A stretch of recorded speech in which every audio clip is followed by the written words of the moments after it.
Games series is really something to behold, in my opinion. It was the start of the dystopian YA genre and has a story which I really enjoy. Well, at the very least, for the first part. I think that the first two books are almost flawless, but for the last book of the trilogy, Mockingjay, I can't agree. On the one hand, Mockingjay is a fun book, which is a very nice change of pace from the first two books of The Hunger Games. That was my initial perspective of the book, but I recently reread The Mockingjay and found a lot of problems. I still find some really amazing parts of the book, which are some of the best moments of the trilogy, which keep me enjoying it, but I have some really big problems which need to be addressed is how deep rooted in the story they are. Hello everyone, I am Fictional Fanatics, and today we are addressing the deep-rooted flaws of Suzanne Collin's Mockingjay, and finding out if it's really failed or it's just flawed. Hold in, strap on tight, get your snacky snacks. This is going to be a long one. Now, Hunger Games is a really interesting book series when how it has your first book, Hunger Games, which introduces us to the country of Panem and shows us a bit of the corruption, the evilness of District 12 suffering, and of course, Katniss's experience in the Hunger Games. Furthermore, it starts to set up the rebellion building, though only in Katniss. One example is the berries and the whole plan by her rooms and the romance story. It ends up being the start of the rebellion, but it ends up putting her and Pete in trouble. Another small act of rebellion was the pin for Madge. I see it as how the leaders of District 12 are helping Katniss when they're defying the Capitol. To sum it all up, the Hunger Games, Katniss begins her journey to rebellion, but also puts a big target on her back. In Catching Fire, we go around Panem and see the suffering in all of the districts in the beginning of the rebellion. We see the wastefulness in the capital, and we see them literally eating and then vomiting and eating more. We also see how the capital is taking more actions to subdue rebellion and punish Katniss with Thread being appointed and District 12 just becomes stricter. Something I'm not entirely sure about is the theme for the 75th Hunger Games, which shows in advance or not. Of course, the Capitol is going to say the theme was made long ago, and we are never told in the books, but I do think it would be interesting if Snow chose it, like, right after to have Katniss manipulated, like, in between the 74th and 75th. But either way, Catching Fire with the spark of rebellion and Catching Fire fully to the beginning of the rebellion. We see this through the rebellions that are happening everywhere. District 8, the Quarter Quell, the holding of the hands, the allying in the arena, and breaking out. So it definitely was to set up from the first book to go to a rebellion. In this book, we have started with a girl trying to survive death in an arena, but it was set up from the start that she would be leading a rebellion at some point in the story. But there are many parts of Mockingjay that just don't work and need to be addressed. Now, Mockingjay is a complicated book. It has some intense moments, but also has so much stuff, which I would also just call filler. So many moments of wasteful time in District 13. So I feel like before we can really get into the deeper flaws, we must start by dissecting the story. Now, we start out with Katniss walking around the ashes at District 12. This is meant both for us and Katniss to internalize the damage caused by the Capitol. They have no remorse and kill the majority of District 12 just to punish Katniss for breaking out. In District 12, we see that Snow has left Katniss Rose in her house. It shows what Snow is trying to do throughout the whole book. He's a cold, calculating man. He does everything for his own interest and for his power. He does not care about others. He will poison for his political pursuits. He will capture people like Darius just to make Katniss suffer. He will torture innocents beyond belief, and he will just want to break his enemy. He is trying to break the Mockingjay, the symbol of rebellion beyond repair, just to save himself and the power that he holds.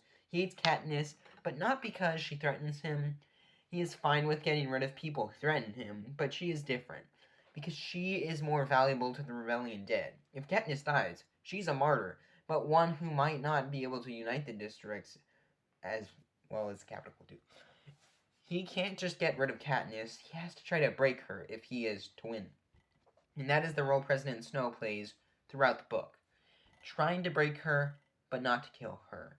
And that is set up by leaving the rose at her house. It shows that he cannot hurt her, and it reminds her what he has done, that he will never leave, and that the snake will always hunt the songbird. Part of the name of the other book. Katniss goes back to District 13, where we get another very important moment with Caesar in his first interview with Peeta. This is a very important scene. It is the action that really causes the rest of the book. To protect Peeta is why Katniss becomes Mockingjay, and it shows part of Peeta's early hijacking. One of my favorite parts is when Peeta says that killing innocents costs everything you are. His erratic behavior indicates that he has begun his hijacking process with the erratic behaviors, but he still shows his commitment to Katniss, which I was really focused on. Because he was undergoing the hijacking, or at the very least, having some sort of torture. But to see him still defending Katniss after everything is something which I feel like highlights what Peeta is trying to do and how he's trying to fight the hijacking. So now, trying to protect Peeta, as he has done for her time and time again, even just now in the capital, Katniss decides to become the Mockingjay. She demands that she keeps her sister's cat so that she can hunt, which, by the way, only happens once in the book, and I think it's still a good request. I don't know how to explain it, but there are people out there trying to fight a war, trying to free themselves, and the leader just wants to run around in the forest all day. It isn't very important, but I just feel like it's a bad request, considering all that's happening. She also demands immunity for the Hunger Games victors. It's a nice request, as although, yes, it is to protect Peeta, it also shows that she cares for the other victors, and again goes back to holding hand scenes, that they are united, and she just sympathizes with them. The former victors went through hell and back, and it is horrible that one, the Capitol would torture them, innocents like Annie, and then that District 13 might punish them if they are broke under the torture. This is a powerful demand, which I really like. And finally, is that Katniss will kill Snow, and that he has, after all that is done to her, it makes sense, and it was also a bold choice that Suzanne made. There is a similar choice later in the book, and I can't see it being as bold. It's not what you'd expect from a main character, but I also see it as being a bit overly edgy. I like the choice, but it does feel like it's trying a little bit too much to be edgy, in my opinion. Right after, Katniss goes to see her new beau and finds her prep team in jail. And this scene just confuses me. I think it's supposed to show the strictness of District 13, but it's never really followed up on. We see Katniss break the rules a ton while she is not even sure she's going to be the Mockingjay. And then when you see Joanna just skip training for months, and the only consequence is they can't go to war, oh no. And it could also set up how the people of 13 will mistreat the capital citizens with the bombs on the children later on, or the Hunger Games at the end, but nothing is implied for it just because they're from the capital, like Plutarch super high up. Also, I don't know how Plutarch was fine with it. That part never really made sense with me as well. And if it was to give the prep team just a bit of trauma, again, that's never followed up on. It is a scene which just so confusing in its inclusion, and I just find it weird. But now it is time for the one hunting scene in District 13 ever referenced in the book.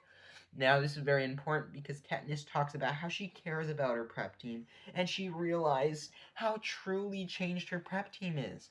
Their hair is not dyed, and they're not wearing makeup. You can see how scared they are when, and then they're like, no, it's not Katniss's fault. This scene shows that they are changed and all different and stuff because they wear different stuff. But the next scene is actually one I like. When Katniss goes to get her new bow, Gale and BT have a discussion on how to catch a hummingbird. It is really dark and how it's used to kill them based on their instincts, and that has to be the inspiration for their bombs later on in the book. I like Gale in this book, but it's just so weird to see how different he feels. In the past, he's always tried to protect his family, but he doesn't have the resources to fight the Capitol. But now he has those two things, and he just seems maniacal. He is so extreme with what he'll do, even though I guess it's keeping in character. It just feels so weird to see it all suddenly and so starkly. We do now see Katniss's acting scene, which is fine. Makes sense, but eh. The scene after, where they're discussed what makes people like Katniss, it's a fun way to remind us that she's a good person, and even if it is questioned later in the story to show that, although flawed, she's a good person, and a nice reminder later in the book when it gets questioned. We go to District 8, which is about 20 pages, and one of the best parts of the book.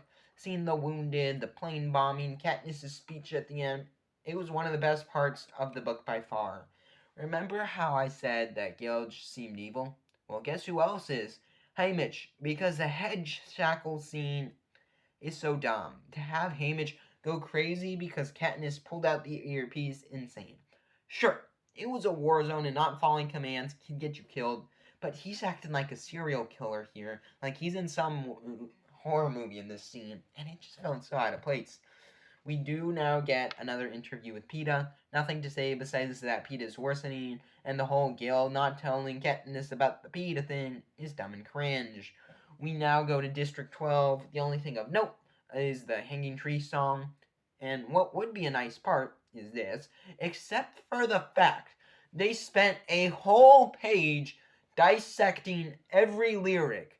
No need for subtext, no need for interpretation on the reader. Just give us a page of Katniss remembering what every line meant in her opinion. How riveting!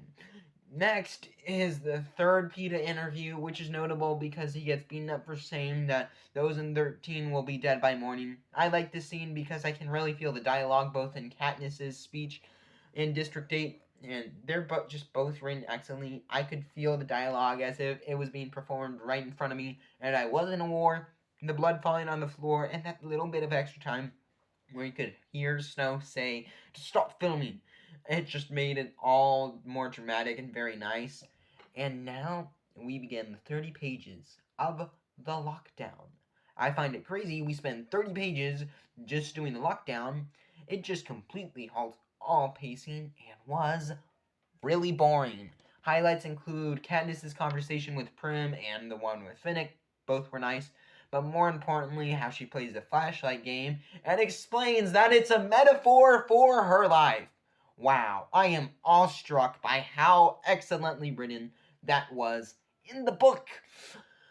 But the lockdown finally ends, and Katniss breaks down when she sees the roses above District 13. I already talked about the roses, but I do wonder why they bother Katniss so much. Is it because they have Peeta and it is showing that Snow controls her life? Or that this situation that he bombed 13 just to get to her? What we see is curious with the roses as they regain Peeta. It is when Snow is captured that I am curious about. As a reaction to Katniss's reaction, I am going to react and tell you that. But the bombing, or some nows, I don't think it was actually really made clear why they go to rescue Peeta, Joanna, and Annie from the Capitol, but they do rescue Peeta, Joanna, and Annie from the Capitol. Although there is nothing Katniss can do to help directly, Katniss and Finnick decide to film propos to distract the government of Panem. Katniss has some boring speech about Peeta, and oh boy, what Finnick talks about is juicy. He spills the tea on President Cornelius Snow. He talks about all of his dirty deeds, which the President Snow has done.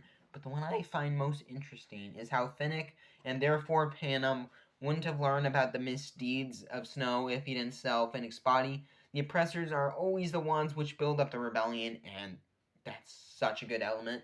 That Finnick is spilling the deeds about President Snow because President Snow wronged him, and therefore when he wronged him, Finnick learned the information, and if he wasn't wronged, Finnick wouldn't have the information and wouldn't be able to spill the tea on Snow. Brilliant.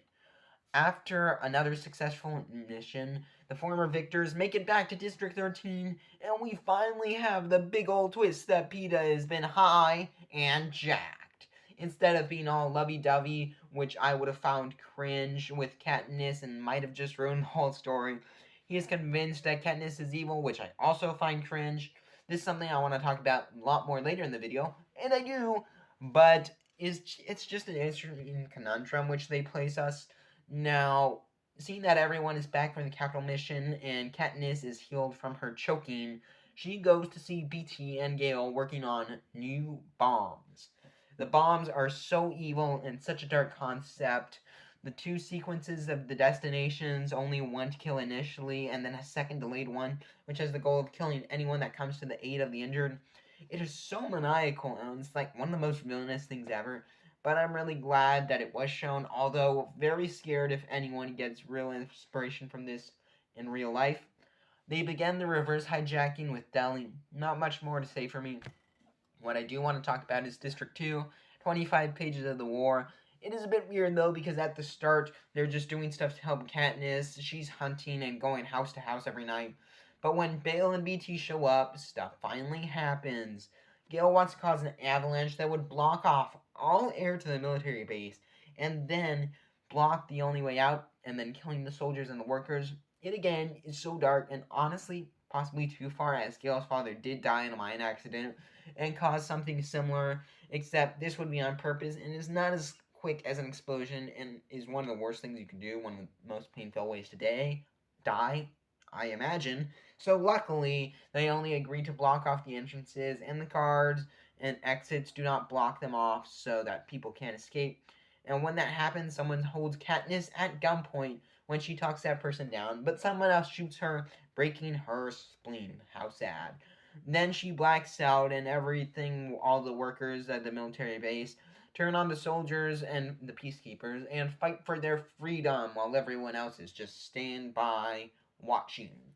But she is fine, and now everything in the districts have been liberated. It's time for a party because this is a book about rebellion, so of course you gotta have a party, and more specifically, a wedding between Finnick and Annie. Not much to say. Right after Katniss goes to speak with Pete a second time, who has improved a lot. And it was really weird. Peeta has been brainwashed into believing that she was a monster created to kill everyone. After time, he has lost that notion but still finds her presence off-putting. But Katniss knows what he has been through, but is still acting in so many different ways throughout this meeting. She starts off indifferent, and then just when he insults her, I guess, saying that she's not particularly pretty, then she starts insulting him and things in the head that he's not doing wrong. And she wants to leave and try again. When they have a sincere moment, they talk about bread. And when Peeta asks Katniss if she loved kissing him, she gives him a non-answer. I don't say it's because she was watched.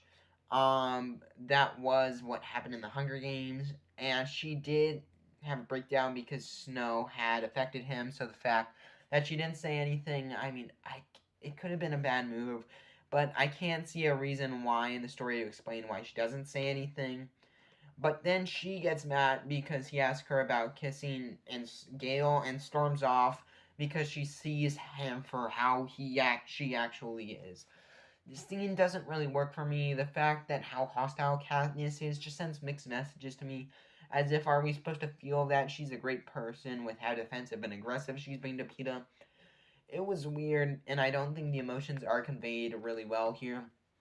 And now that the districts have been united, like I mentioned, it is time to prepare for the invasion of the capital. Katniss wants to go, but at the moment she is not permitted for her lack of training. So with Joanna, for 3 weeks they train every day until they get tested. And yeah, for the next 100 pages or so, it's in the capital. The pacing is really weird, and not much happens. So I'm just going to talk about the few things that do happen. Pete arrives at the capital, and a few days later, the rest of the group, and it causes Katniss to have a conversation with Boggs. Boggs says he theorizes that the reason that Peeta was sent was because Coin didn't think that Katniss would support her when the war is over. I find that interesting and will become a big motivator later in the story. After this, Gale asks Katniss if she wants him to kill Peeta. It feels very out of nowhere. Sure, he might pose a danger, but Gale, for who some reason is all calculating about Katniss' emotions, would know that killing Peeta would only make things worse for him, and that if it's not the motivation, I wonder what kind of answer he's getting. Then Haymitch talks to Katniss about Peeta. He says if the roles were reversed, Peeta wouldn't be like this to Katniss, and I'm glad we're getting this conversation, but I think it should have been done after Katniss' discussion with Peeta in District 13 and not now. But Katniss is on guard duty of Peeta, and she talks to Peeta, and they have a nice moment. Peeta's basically back at this point, although he just has one more fit later on. It makes more sense because at that point the rebels would have had Peeta for longer in the capital, but it does feel a bit weird comparing their last two interactions. But now they enter the capital. I don't really like the capital in this book. It is a booby trap maze which destroys everything, like having sinkholes and goo going over the street. Most of the residential area just feels like a mix of Maze Runner and Hunger Games. It just went way over the top. How they got all the traps was beyond me while people were living in these areas. And as our star team, many things happen in quick succession. A bunch of traps are set off, like 5 people die. PETA goes all crazy. The goo goes all over the street. The survivors go in a house, and Katniss says that she's under order to go kill Snow, and everyone follows her. PETA also gets suicidal, asking the others to try to kill him, and they respond in the negative. It all happens so quickly, and basically all the deaths, just for the rest of the book, besides like one, don't feel impactful at all. Just feels like for the next pages until the end, it's just stuff that happens. I feel no tension, and I'm bored for the most part. Then they walk in the sewer, sleep, wake up, run from stuff, which kills a bunch of others, including Finnick. He deserved a better death. They seek refuge in Tigress' shop, which I only bring up for the fact that the night there, Gale and Peter are having a conversation where Gale says that Katniss will choose the one which she needs most to survive. Once again, Gale got sex in this book, and I don't know what to say. Whether true or not, he is a supervillain in the making. And finally, Katniss arrives at the gate of the president's mansion, where a ship bombs the Capitol children and then the medics, killing Prim. It was a nice twist to the book, but honestly felt like a waste. If the Capitol was going to kill some medics, they still lost. And if it was the rebels that killed their own medics and Capitol children for no reason, Snow said it would make the Capitol citizens finally detach from Snow's regime. After all the suffering and war bought, they might just turn anyway. So why'd you do that? Rebels or Capitol? Never decided. Um, but if you want to unite the Capitol citizens and the districts after having the Hunger Games later on with the Capitol children, it's not going to be a good idea. Yet that still happens. So do you want to make peace or do you not? Now it is execution time, and Katniss kills Collin. What I like most about the fact is in the aftermath, the crowd ends up killing Snow. I want to talk about it, um, but for now, it's just nice. Katniss goes back to District 12, where for a few months, Peeta comes and they live happily ever after. Besides, in the epilogue, which epilogue would have been nice, but it was ruined by trying to be edgy with kids playing on the grave. It wouldn't bother me until they emphasize that it is edgy and they say that they'll have to deal with it and they'll learn. But now that we have finished, I have gone over 2 pages of notes just to get this story in order. Let me show you. Starts here, all of that, and then that's not all of that's another one. All of this. It was a lot, and I don't like doing it. It's not fun. But now that we have all of that done, it's time to talk about the big flaws, which aren't just surface level, but much deeper down. One of the biggest flaws with Mockingjay is its emphasis on the rebellion. We see about 50 pages worth of time spent in the war, and a lot of that was wasted time like Katniss hunting in District 2. We also get about 100 pages in the Capitol, but that wasn't really the war. It didn't feel like war, but it was more like a booby trap maze, like I said earlier. So much time in this book about rebellion is just going to abandoned places like 12, the Rebel of 13, the districts, but just to film propaganda. There is so much more focus on propaganda in this book than the war, or the war efforts itself. This is a big problem because between District 2 and going to the Capitol, we had about 50 pages, which just goofing around. We get as much time there as weddings and training as we do in the war. It disappoints me so much because in Catching Fire, this is the way it goes, it was hyping up this rebellion you knew was coming, and it just wasn't paid off. It wasn't satisfactory to spend the majority of a book having Katniss run around in a bunker and deal with her boy problems. Think about it. If in the Hunger Games book, after the first part with Katniss, she only entered the arena and we were seeing what the game makers were up to, that'd be majorly disappointing. Because that's what happened in Mockingjay. The hype was built for this climactic battle, and then you end up getting a very safe, very clean version that's from a distance. You have the war almost completely missing from the book, and it destroys so much of the pacing, the tension, and my engagement.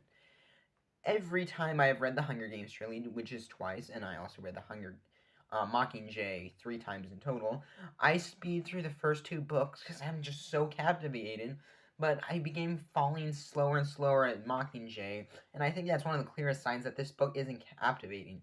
Even the book covers point to it being about revolutions. Now, in the cover of the The Mockingjay is on the cover and is almost completely in the circle, or the status quo. It breaks a little as we start to see her pull out the berries or shoot the game makers, and catching fire, it's beginning to spread its wings and stretching out the circle as we see it go further and further with the rebellion inside of her. But we also see that it looks like a scope is showing because she's being watched and considered in the threat.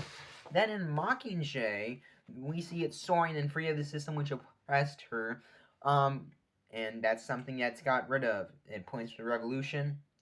But it also doesn't make sense to me because the cover feels like Katniss needs to face the rules and regulations of 13, which is even more strict and controlling in some ways, so I would have just loved to see the outskirts of a cover. You see a circle like here and here, just the edges of it, where it's even bigger than Mockingjay to represent that even when Katniss thinks she's free, there's an even bigger power at play, and that would also foreshadow Coin's power play.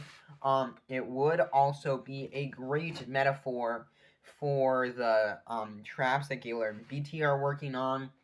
You think something is going to kill you, so then the bird flies away, and then look, it's in an even bigger net. That would be great. Now, for fixing it, it would be a major rewrite of the book, which I don't go into, but simply put, how I would have done without changing up the other two book setup. We see that in 75 years since District 13 went into hiding, they've been preparing for war, they are overly militaristic, and forced all able-bodied citizens to train and go off to war. It could have Katniss need to face whether it's on the right side with people of 13 who are bombing children and then the medics, or the Capitol who she has lived through the hardships of, or fight them both. It would be an interesting dilemma and be a great way to introduce the war as a main part of the story, as it should be. It would also fix many of the problems which of scenes that just don't feel right, like with the prep team. Something else I want to talk about is the whole idea of having a Mockingjay, a figure to encapsulate the rebellion and be the spark that inspires civilians to follow into revolution. A great man to point as responsible for the revolution. For those who aren't aware, the great man theory is the belief that leaders are born, not created over time. That the people on top, the politicians, presidents, CEOs, they deserve their place because they were born with the abilities that the rest of us simply don't have. Now, I'm not a fan of this idea because it equates victories in the war to generals, for example. It was George Washington that won the American Revolution, not the foot soldiers of the Continental Army. And in Mockingjay, much of the first half of the book is about the leaders of 13 trying to groom Katniss into being the leader of a rebellion to be the Mockingjay. And throughout the book, it seems Katniss represents the great man theory as a part of her character. We learn throughout the book that Katniss can't lead when there are lines by writers or when it's an artificial scenario, but spurn the moment. Or in other words, she can't lead when others are controlling her. She is the only one that lead, and when she does, it is better than everyone else. She can be more powerful than the rest with her leading, like we see with Coin trying to kill her, because Katniss is a threat. And this connects back to the point of war, because throughout the book, we see her propose inspiring the nation, and they help win the war, but we never see the individual soldiers in the war who fight, win, or die. The only people we see die in this book are other leaders like Boggs, Finnick, and other members, which are literally called the Star Team. But the Great Man Theory is the bane of storytelling. No one wants to read about the leaders in the command room ordering the soldiers into war or to read the outcomes of a battle. They want to see inside the thick of the battle and just see what the stories from the outside. It's not interesting. And once again, if we think back to the Hunger Games, Katniss is some random girl chosen out of hundreds that lived in the poorest part of town who was forced into going to the arena. Sure, she had above par skills, but she showed us from the perspective as someone inside the Hunger Games and not some people in the Capitol watching. It is what the Hunger Games film did that didn't make it work due to it being condensed and outside perspective of the Hunger Games, and why my favorite part of Mockingjay movies is a hanging tree, because we just see a tiny bit of the war there with the whole dam sequence. That was the best part of the movie, because it showed us the war from a perspective that isn't overly glorified and edited propos.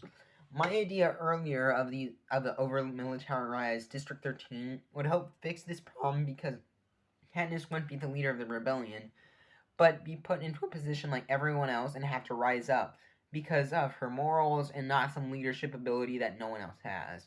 And possibly, one of the most important topics to cover is that Peeta and his handling in this book. His story progression throughout the book just feels a bit odd.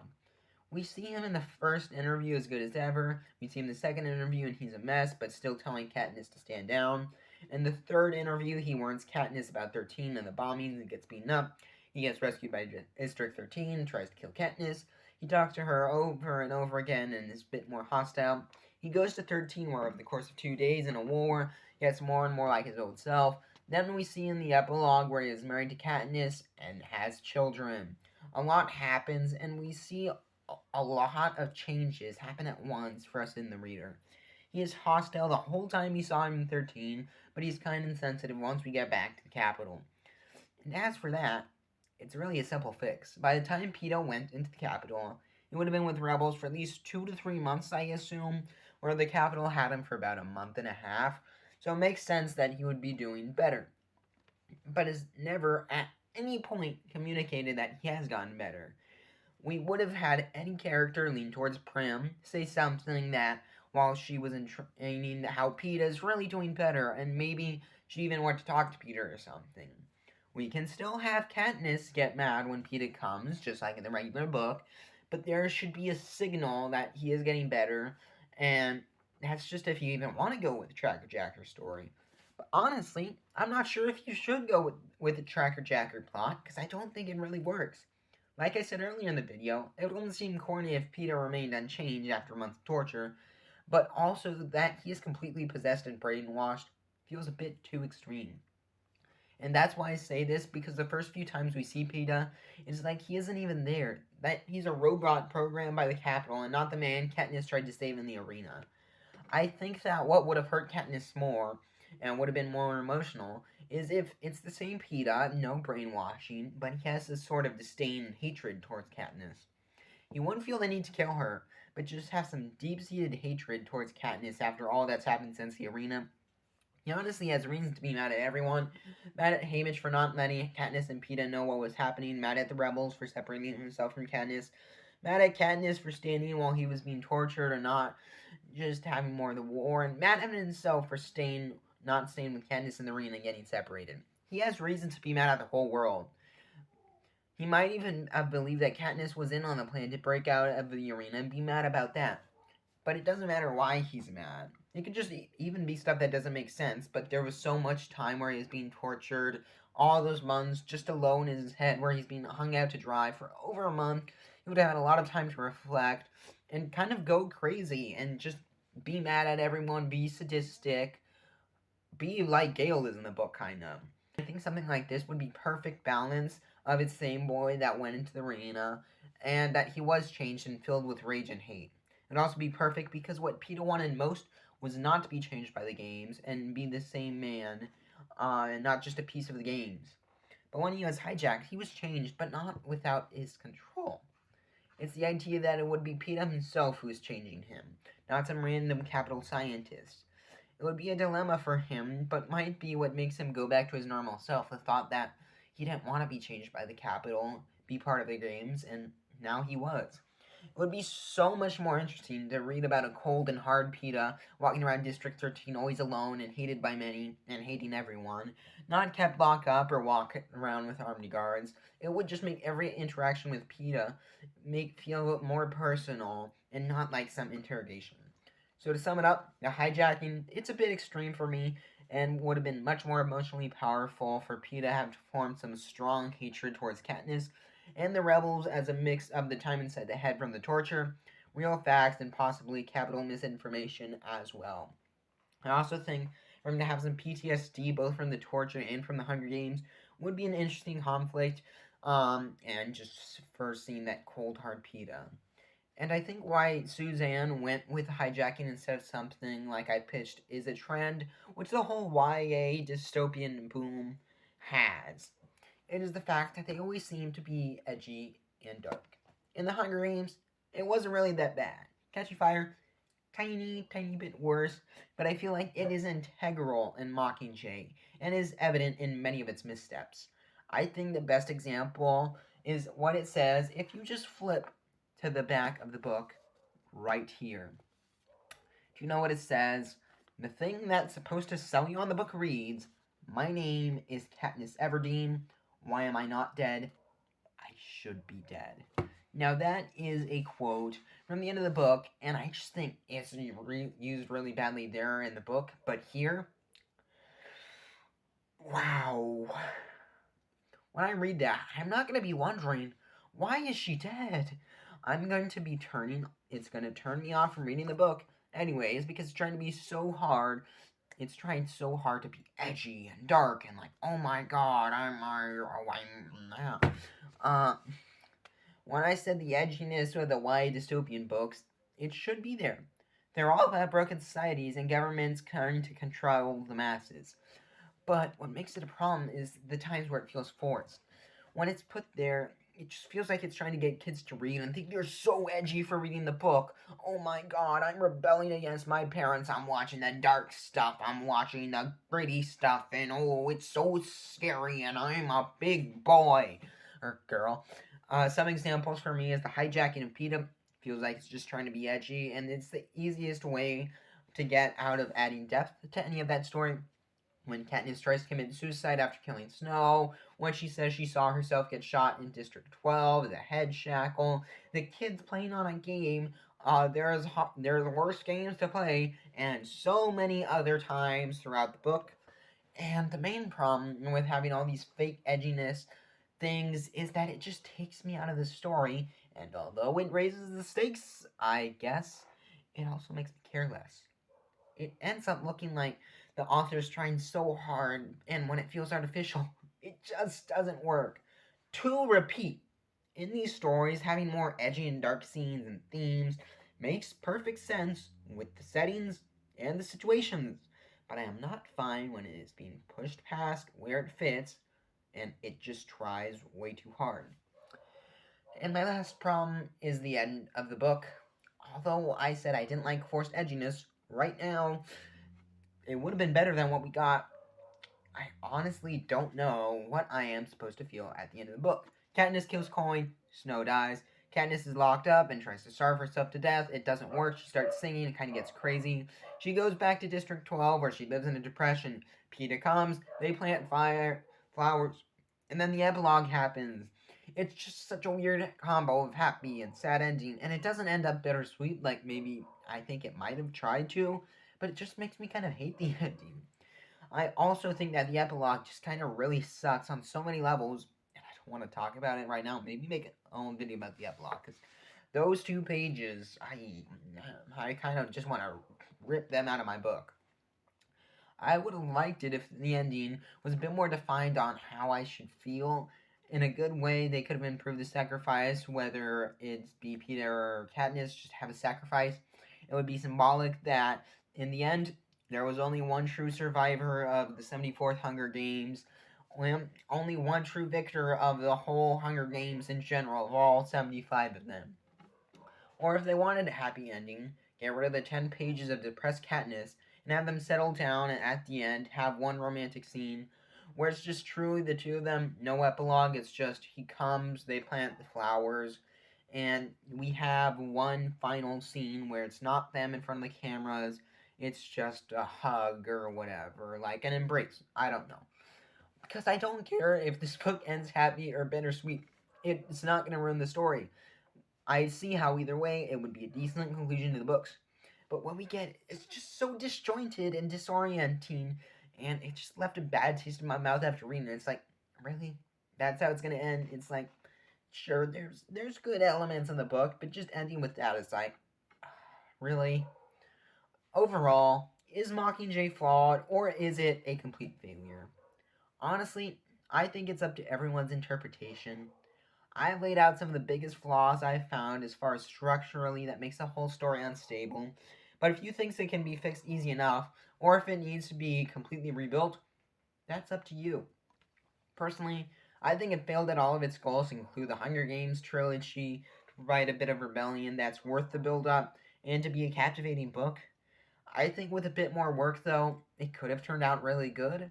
I really wonder if there were any constraints on writing the book, or it needed to be rushed out for it to come out, something with the movies. Because honestly, I think if you just had a bit more time for it to be developed, it could have been great. Anyways, what do you think about Mockingjay? Do you like it? Is it flawed? Or was it a complete failure? Let me know in the comments down below. Also, please give me critiques on this video.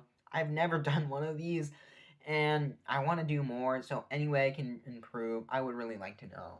If you want to see a much shorter discussion, as in like 6 minutes, I think, about 1984 and the effect and how doublethink affects our modern society, here's an older video about that.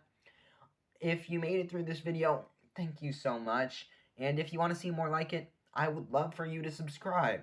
I mean, I hope you would love to subscribe too, or else why are you watching this far? Kind of disrespectful.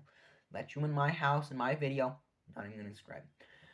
Anyways, I have been Fictional Fanatics. Thanks for watching, and until the next one, bye. I'm gonna twirl myself out of this video. I'm on fire. Fire boy. Fire guy. Haha. That's an Office reference.